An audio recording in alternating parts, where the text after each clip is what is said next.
রাজধানী ফিলিং স্টেশনে জ্বালানি তেলের পরিস্থিতি জানাতে আমাদের সঙ্গে যুক্ত হচ্ছেন সহকর্মী মাকদুরা মিতি।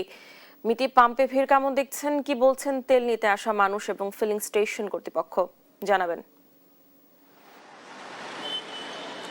ডানা, আপনাকে ধন্যবাদ। এই মুহূর্তে আমি রয়েছি রাজধানীর রাজারবাগ ফিলিং স্টেশনে এবং আপনি অবগত আছেন যে আমরা সকাল থেকে কিন্তু রাজধানীর পরিবাগ মেঘনা ফিলিং স্টেশনে ছিলাম এবং কিছুক্ষণ আগে আমরা কিন্তু রাজারবাগ ফিলিং স্টেশনে এসেছি এবং দুই ফিলিং স্টেশনের চিত্র কিন্তু আমরা দুই রকম লক্ষ্য করছি। আমরা মেঘনা ফিলিং স্টেশনে যেরকমটা দেখেছিলাম যে সেখানে কিন্তু গত রাত থেকে গ্রাহকরা তেল সংগ্রহের জন্য লাইন দিয়ে দাঁড়িয়েছিলেন এবং সেখানকার পাম্প কর্তৃপক্ষ আমাদেরকে যেমনটা জানিয়েছিলেন যে সেখানে কিন্তু যথেষ্ট তেল মজুদ রয়েছে, কিন্তু রাজারবাগ ফিলিং স্টেশনে এসে আমরা কিন্তু ভিন্ন চিত্র দেখতে পাচ্ছি। এখানকার পাম্প কর্তৃপক্ষ আমাদেরকে যেমনটা জানিয়েছেন এখানে তাদের তেল সরবরাহ ব্যবস্থা যথেষ্ট না থাকায় কিন্তু তারা গ্রাহকদের চাহিদা মতো তেল সরবরাহ করতে পারছেন না বলে আমাদেরকে জানিয়েছেন।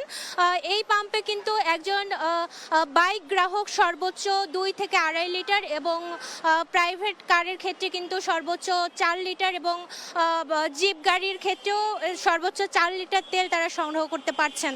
অন্যদিকে আমরা কিছুক্ষণ আগে যে পাম্পে ছিলাম, মেঘনা পাম্পে, সেখানে কিন্তু আমরা দেখেছি যে সেখানকার যে গ্রাহকরা রয়েছেন তারা কিন্তু এখানকার থেকে বেশি পরিমাণে তেল সরবরাহ এবং কিনতে পেরেছেন। ডানা, আমি যদি সর্বশেষ বলতে চাই তাহলে কিন্তু এখানকার যে পাম্প রয়েছে, এখানে যে লাইনটা রয়েছে সেটাও কিন্তু পরিবাগের পাম্পের তুলনায় কম এবং এখানে কিন্তু গ্রাহকরা তাদের চাহিদা মতো তেল পাচ্ছেন না বলে আমরা জেনেছি। ডানা, রাজধানীর রাজারবাগ থেকে এই ছিল আমার কাছে সর্বশেষ তথ্য।